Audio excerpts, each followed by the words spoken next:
নমস্কার, আমি পূজা। ফেরারি সময়ের আরেকটি নতুন পর্বে আপনাদের অনেক অনেক স্বাগত। আশা করি আপনারা সবাই খুব ভালো আছেন, আমরাও খুব ভালো আছি। আজ তো জামাই ষষ্ঠী, তাই সবাইকে জানাই জামাই ষষ্ঠীর অনেক অনেক শুভেচ্ছা। এবছর শনিবার জামাই ষষ্ঠীটা পড়ার কারণে খুব ভালো হয়েছে, ছুটি আছে আজকে, খুব ভালো করে রান্নাবান্না করা যাবে। আজ পর্যন্ত আমরা বিয়ের পর কখনোই জামাই ষষ্ঠীর দিন বাবার বাড়ি যেতে পারিনি। আসলে প্রথম থেকে যেহেতু আমরা বাইরে থাকি সেই কারণেই। তবে হ্যাঁ, যখনই বাড়ি যাই মা কাকিমা এরা জামাই ষষ্ঠী তখনই পালন করে। তাই প্রত্যেক বছরই আমি ছোট্ট করেই বাবার জন্য একটু রান্নাবান্নার আয়োজন করি, তাতে মায়েরও মনটা ভালো লাগে আর বাবাইরও ভালো লাগে। তাই আজকেও সকাল সকাল একদম রান্নাঘরে চলে এসেছি, শাক সবজি মাছ মাংস সমস্ত কিছু বের করে নিয়ে। গতকাল রাত্রে খুব ভালো একটা জিনিস বানিয়েছি, জানি না কতটা ভালো হয়েছে। বানিয়েছি জামাই ষষ্ঠীর মিষ্টি। সবজিপাতিগুলো কাটতে কাটতে আপনারাও দেখে নেন কালকে কি মিষ্টিটা আমি বানিয়েছি। এগুলো বিনস হয়েছে, সেগুলো কয়েকটা তুলে নিয়ে আসি, তুলে নেব। এই যে, আর এই ওপরটাতেও কয়েকটা হয়ে গেছে।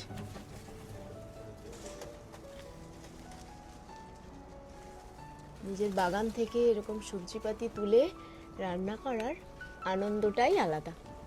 আমার বাগানে আবার একটা জবা ফুলও ফুটেছে, এদিকে গাঁদা ফুল। বাগানে যখন এলাম ভাবলাম এক ঝলক আপনাদের আমার বাগানটাও দেখাই। আর আজ গাছ থেকে কয়েকটা কাঁচা লঙ্কাও নিব। অনেকগুলো শুকিয়ে শুকিয়েও গেছে, অনেক দিন ধরেই হচ্ছে তো, তাও এখান থেকে এই এক দুটো মতো। এই দেখুন কাঁচা লঙ্কা নিয়ে নিয়েছি। গাছে টমেটো হয়েছে, এইখান থেকে একটা টমেটো, এখানে একটা হয়েছে, এটাও নিয়ে নিই। এই দেখুন, তো আর নেব না, আজ বাইরে বেশ রোদ ঝলমলে আকাশ, আর দেরি করা চলবে না। বাবাই এই যে বসে আছে, সবজি বাগান থেকে কতগুলো সবজি পেয়েছি।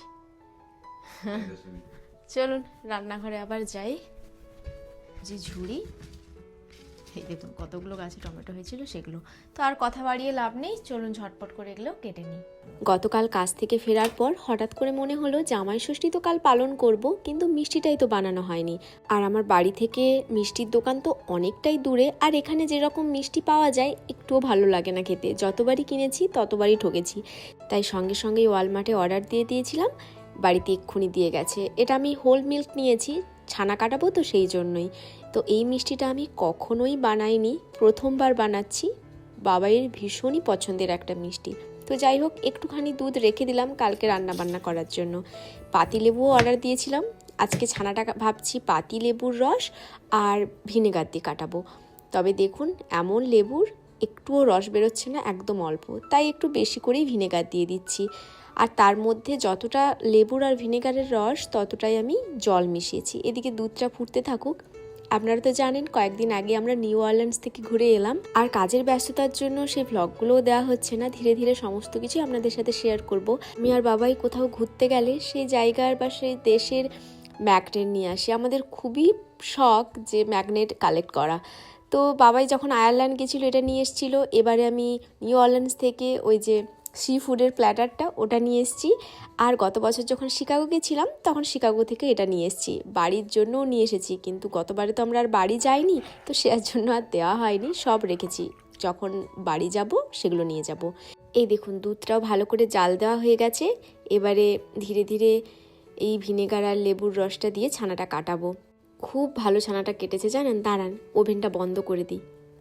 এই দেখুন কিছুক্ষণ রেখে দেওয়ার পর ছানাটা আরও সুন্দর করে কেটে গেছে। দাঁড়ান এবারে ধীরে ধীরে করে ছানাটাকে ছেঁকে নিই। আসলে অনেকটা তো, তাই একবারেও পাচ্ছি না, বেশ গরম রয়েছে। এই দেখুন প্রায় ওই 3-3.5 লিটার দুধ দিয়েছিলাম, কতটা ছানা বেরিয়েছে। আসলে যেহেতু হোল মিল্ক নিয়েছিলাম সেজন্যই।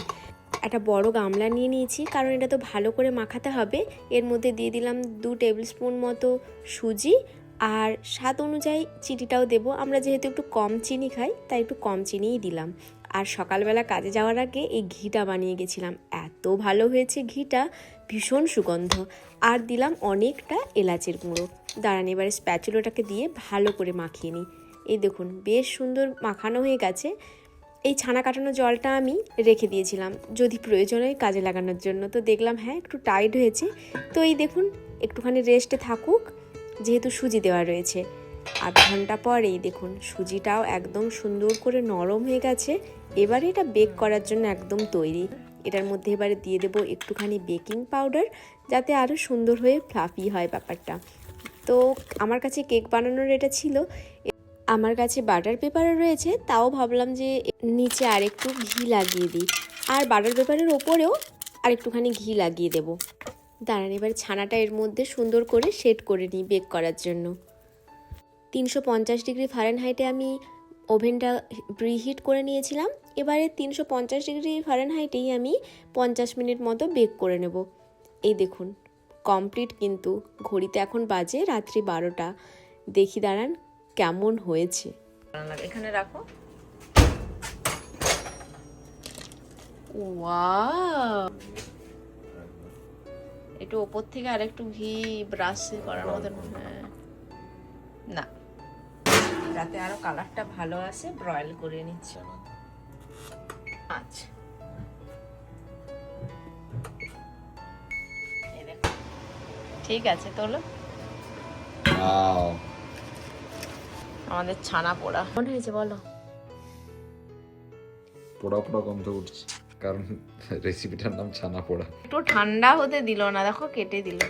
এটা জাস্ট ছোট করে টেস্ট করার জন্য, তাই তো। কিন্তু বেশ ভালোই হয়েছে।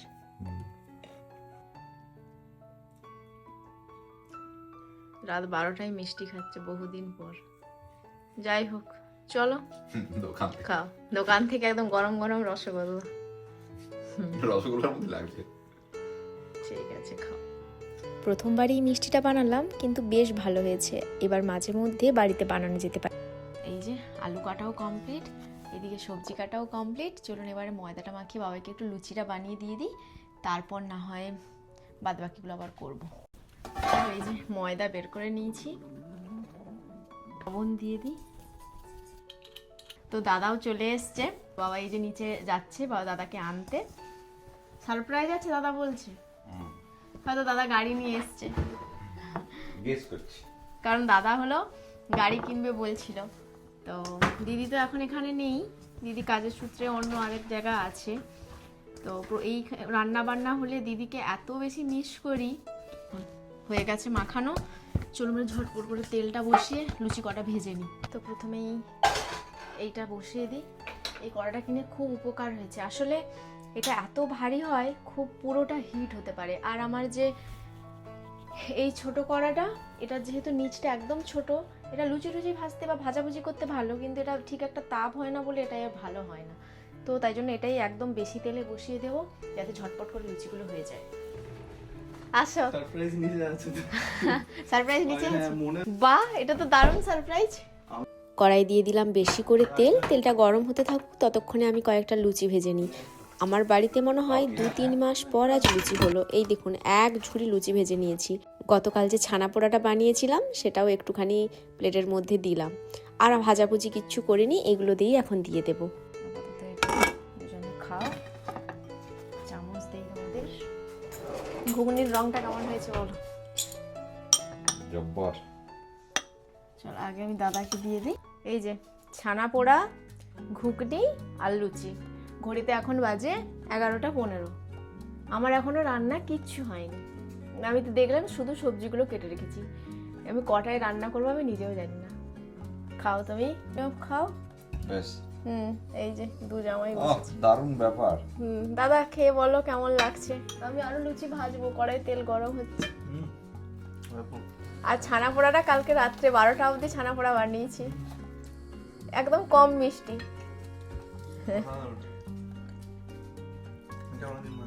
ছানা পোড়া না? হ্যাঁ, বাবার কেমন লাগে এখন? খাও তোমরা।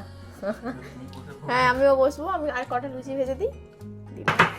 আমাদের ব্রেকফাস্ট করা কমপ্লিট। এখন আবার বসিয়ে দিয়েছি ভাজাভুজিগুলো। ঘড়িতে বেজে গেছে 11:42। জানি না কটায় কি হবে। তো যাই হোক, বাবাইকে ওদিকে একটু বললাম হেল্প করার জন্য। বাবাই একটু পেঁয়াজ কেটে দিচ্ছে, ওই যে, কারণ একবার তো অনেকটা সময় লাগবে আর অনেকটা লেট হয়ে গেছে, তো ওই জন্যই। তো চা এই যে বানিয়ে রেখেছি, চাটাও দেবো এবারে। চাটা আগে থেকেই বানিয়ে রেখেছিলাম। এদিকে ভাজা হয়ে গেছে, বেগুনগুলো পরে ভাজবো, পুরো না হয় তেলটা টেনে নিবে। হচ্ছে নুন মাখিয়ে রেখেছি, এই যে আলু আর বিনস ভাজবো। প্রথমেই কড়াইতে আমি কাঁচকলাগুলো ভাজার জন্য দিয়ে দিয়েছিলাম, এই দেখুন ভাজা হয়ে গেছে। এবারে বেগুন ভাজবো। বেগুনে একটুখানি কর্নফ্লাওয়ার দিয়ে দিলাম যাতে বেশি তেলটা না টানে। আর দেখেছি এরকমভাবে ভাজলে বেগুন ভাজাটা খেতেও বেশ ভালো লাগে। আর এবারে আমি এঁচোড়ের জন্য আলুগুলো ভেজে নেব। মাইক্রোওয়েভে আমি আগে থেকেই আলুটা সেদ্ধ করে নিয়েছিলাম যাতে তাড়াতাড়ি রান্না করতে পারি। এই দেখুন আলু ভাজাও কমপ্লিট। এবারে দিয়ে দিলাম এঁচোড়। এই এঁচোড়টা অবশ্য ফ্রোজেন ছিল না, ওই যে ক্যান এঁচোড়গুলো পাওয়া যায় ওটাই আজ বানাচ্ছি। এঁচোড় ভাজাও কমপ্লিট। এবারে আলু আর বিনসটাও ভেজে নেব। আলুটা প্রায় অনেকটাই ভাজা হয়ে গেছে, তাই আরেকটা কড়াও বসিয়ে দিলাম মাছগুলো ভাজার জন্য। দাঁড়ান, এবারে আলু বিনসের মধ্যে একটুখানি লবণ দিয়ে দিই, লবণটাই দিতে ভুলে গেছিলাম। তো এবারে এটার মধ্যে একটু তেল দিয়ে দিই, তেলটা গরম হলেই মাছ ভেজে নেব। মাছের পিসগুলো যেহেতু অনেকটাই বড়, তাই বড় কড়াইটায় আমি বের করলাম, তাতে রান্না করতে সুবিধে। এই দেখুন এদিকে আবার আলু বিনসটাও ভাজা কমপ্লিট। এর ওপর থেকে আমি একটু বেশি করে পোস্ত ছড়িয়ে দেবো। এরকম আলু ভাজা পোস্ত দিয়ে খেতে বাবাই খুব ভালোবাসে। আর এদিকে আবার এঁচোড়টা বসিয়ে দিলাম, ফোড়নে দিলাম গোটা গরম মশলা আর শুকনো লঙ্কা। এবারে বেশি করে পেঁয়াজ দিয়ে দিয়েছি, এটা এবারে ভাজা ভাজা হতে থাক। চলুন মাছগুলোও ভাজা হয়ে গেছে, তুলে নিই। আর এদিকে পেঁয়াজটাও দেখছি ভাজা হয়ে গেছে, আর তার মধ্যে একটা টমেটোও দিয়েছি। এই দেখুন এখন আমার রান্নাঘরের অবস্থা ঠিক এইরকম। ওদিকে আবার প্রেসার কুকার বসিয়েছি ডাল বানাবো বলে, আলাদা করে আর সেদ্ধ করবো না, এক চুকেই বানিয়ে নিব। ঘড়িতে ওদিকে বেজে গেল প্রায় 12:30। মনে হচ্ছে আমি মনে হয় রান্না শেষ করতেই পারবো না। তো এদিকে আবার এঁচোড়ে আমি আদা রসুনের পেস্ট আর সমস্ত গুঁড়ো মশলা যা লাগে, ধনে জিরে লঙ্কা হলুদ এইসবই দিলাম। আর এদিকে ডালটা বসিয়েছি তো, তাই ওর মধ্যে একটু শুকনো লঙ্কা আর 5 ফোড়ন দিয়ে দিলাম। আলাদা করে আর আমি চিংড়ি মাছ ভাজিনি, এই মশলার মধ্যেই দিয়ে দিলাম। এইভাবে রান্না করে দেখেছি, বেশ ভালো খেতে লাগে। আর এই দেখুন ডালটাও বসিয়েছি, ডালটার মধ্যে মুগ মসুর আর মটরশুঁটি দিয়েছি। এখানে আবার মশলাটাও বেশ কষানো হয়ে গেছে, তাই ভাজা আলু আর এঁচোড়টা দিয়ে দিলাম। এটা এবারে এদিকে কষতে থাক। দাঁড়ান, এটার মধ্যে একটু দুধ দেবো, গতকাল রাত্রে রেখেছিলাম এই এঁচোড় বানাবো বলেই। এঁচোড়ে এইভাবে দুধ দিয়ে বানালে দেখেছি বেশ ভালো খেতে হয়। তো যাই হোক, আর একটুখানি ওটা কষিয়ে নিই, তারপর না হয় জল দেব। আর এদিকে ডালের জলটা ফুটে গেছিলো, তাই ওটার মধ্যে সিটি দেওয়ার জন্য ঢাকনাটা দিয়ে দিলাম। আর এঁচোড় প্রায় রান্না কমপ্লিট, তাই ওটার মধ্যে দিয়ে দিলাম কাসুরি মেথি। আর এদিকে মাছটাও বসিয়ে দিলাম, মাছের ফোড়নে দিলাম কাঁচা লঙ্কা আর কালো জিরে আর অনেকটা পেঁয়াজ। আজ এভাবেই রান্না করব। ওদিকে এঁচোড়টা তো রান্না হয়ে গেছে, তাই ভাবলাম ওই ওভেনটাতে ভাতটাও বসিয়ে দিই। দাঁড়ান আপনাদের দেখাই এঁচোড়ের রঙটা কেমন হয়েছে। যেহেতু বেশি তেল দেইনি, তাই হয়তো খুব কালারফুল হয়নি, কিন্তু যেটা হয়েছে আমার মনে হচ্ছে ঠিকঠাকই আছে। তো এই দেখুন এদিকে পেঁয়াজটাও নরম হয়ে গেছে। আর ওই দেখুন বাবাই আর দাদা মনের আনন্দে গল্প করে যাচ্ছে। প্রায় 3-3.5 মাস পর দাদা এলো, তাই অনেক গল্প ওদের জমে আছে। মন দিয়ে ওরা গল্প করুক, ততক্ষণ আমি বাদবাকি রান্না করি। এদিকে আমি পোস্ত একটু বেটে নিয়েছি এই মাছের ঝালে দেওয়ার জন্য, আর আরেকটু পোস্ত গুঁড়ো করে নিয়েছি পোস্ত বড়া বানাবো বলে। আর এই ঝালের মধ্যে দিলাম অনেকটা টমেটো আর হলুদ আর ওই পোস্ত বাটাটা। দাঁড়ান এদিকে দেখি ভাতটা কত দূর হলো। ফুট এসেছে, এখন অনেকটা বাকি। আর এই মাছের ঝালে অনেকটা ধনেপাতা দিলাম, ফ্রোজেন ধনেপাতা ছিল, তাই রঙটা একটু অন্যরকম হয়ে গেছে। তো এবারে মাছটাও দিয়ে দিয়েছি, মাছটা ফুটতে থাক। ততক্ষণ আমি ভালো করে এই পোস্তর বড়ার জন্য পেঁয়াজ কাঁচা লঙ্কা আর পোস্তটা মাখিয়ে নিই। তো এই দেখুন মাছের ঝালও কমপ্লিট, ওইখানেই আমি এবারে পোস্তটা ভেজে নেব। আর ওদিকে দেখছি ভাতটাও প্রায় হয়ে গেল, আর 5-7 মিনিট পর হয়ে যাবে। আজ একদম বড় বড় করে পোস্তর বড়া বানাবো, জামাই ষষ্ঠী বলে কথা, কিন্তু এতটাই বড় বানিয়ে ফেলেছিলাম যে 2টো স্প্যাচুলা দিয়ে ওগুলোকে উল্টোতে হচ্ছিল। তো যাই হোক, এই দেখুন পোস্তর বড়া প্রায় কমপ্লিট। এবারে শুধু আমার বাকি রয়েছে মাংসটা বানানো। মাংসটা একদম অল্প করেই বানাবো। মাংস বানাতে গিয়ে শেষে আমি দেখছি যে আমার ক্যামেরাটাই অন নেই, কখন বন্ধ হয়ে গেছে। তো যাই হোক, রান্না আমার কমপ্লিট, সমস্ত রান্না বান্না কমপ্লিট। এদিকে এই যে স্যালাডও কাটা হয়ে গেছে। এবারে আমটা শুধু কেটে নেবো, জামাই ষষ্ঠী বলে কথা, আম না কাটলে হয়। আর পাঁপড় এখন ভাজছি না, যখন খাবে তখন ভাজবো। না ভাত আছে, ভাতটা বেড়ে নিই।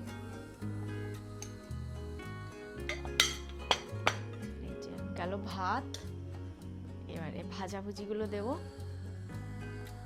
বেগুন ভাজা, এখানে আছে কাঁচকলার ভাজা, এখানে আছে আমার গাছের বিনস, পোস্তর বড়া, মানে 5 রকমের ভাজা সাজিয়েছি। এবারে একে একে বাটিতে তরকারিগুলো বেড়ে নেব। প্রথমে নিয়ে নিলাম ডাল, ভাতও রেডি। একটা প্লেট তো অলরেডি সাজানো কমপ্লিট, এবারে আরেকটা প্লেটও ঝটপট করে সাজিয়ে নেব। দেখতে কিন্তু বেশ সুন্দর লাগছে। ভাতের উপরে একটা করে লেবু আর লঙ্কা।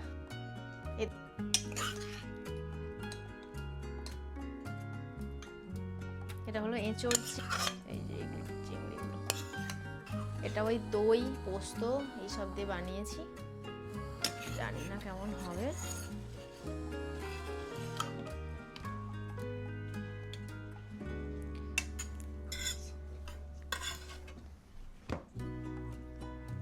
এটা যেহেতু ডাল বানিয়েছি, এটা ওই একদম মাখা মাখা। এটা বাবার জন্যই বাড়ছি, দাদা যেহেতু চিকেন খায় না।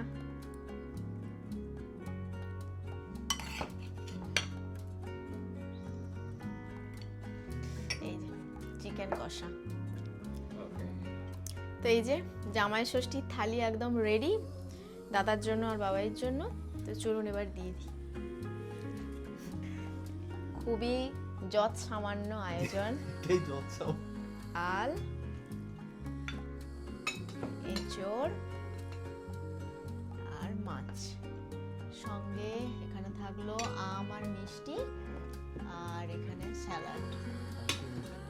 হ্যাঁ, এই হলো আয়োজন, এই হলো আয়োজন। আশা করি ভালো লাগবে দাদার আর বাবাইয়ের দুজনে। সবাইকে দিয়ে দিই, আমি ওদিক থেকে দিয়ে দিচ্ছি। এই যে এই হলো, এই যে ডাল, বাদবাকি খাবারগুলো আমি নিয়ে আসছি। বাপরে, এই হলো আয়োজন, টাটকা তাজা আয়োজন। শুভ জামাই ষষ্ঠী দুজনকেই। তোমরা খাওয়া দাওয়া শুরু করো আর দিয়ে বলো যে কেমন হয়েছে। খুবই তাড়াহুড়োই করেছি রান্না, জানি না কেমন কি হবে।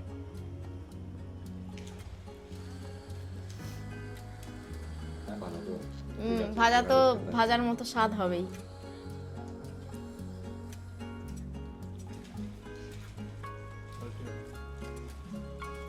ভাবছিলাম অনেক দেরি হয়ে যাবে।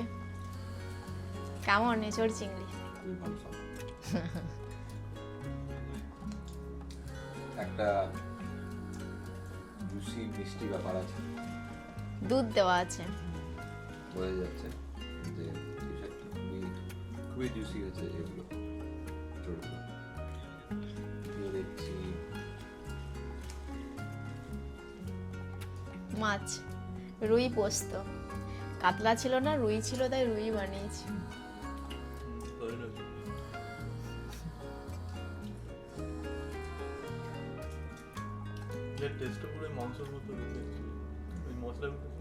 হ্যাঁ,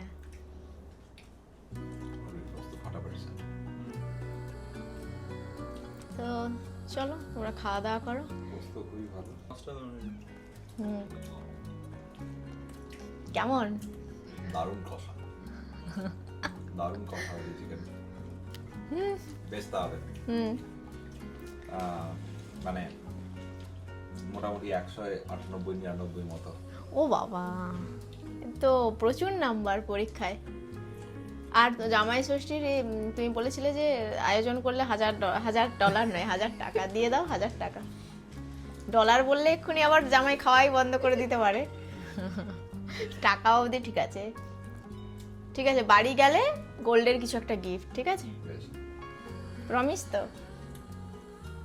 ঘড়িতে বাজে এখন বিকেল 5টা। খাওয়া দাওয়া করে আমাদের চলছে একটু আড্ডা। তো চলুন আজকের ভিডিও এই পর্যন্তই থাক। ভিডিওটা কেমন লাগলো অবশ্যই কমেন্ট করে জানাবেন। দেখা হচ্ছে খুব তাড়াতাড়ি নতুন একটা ভিডিও নিয়ে।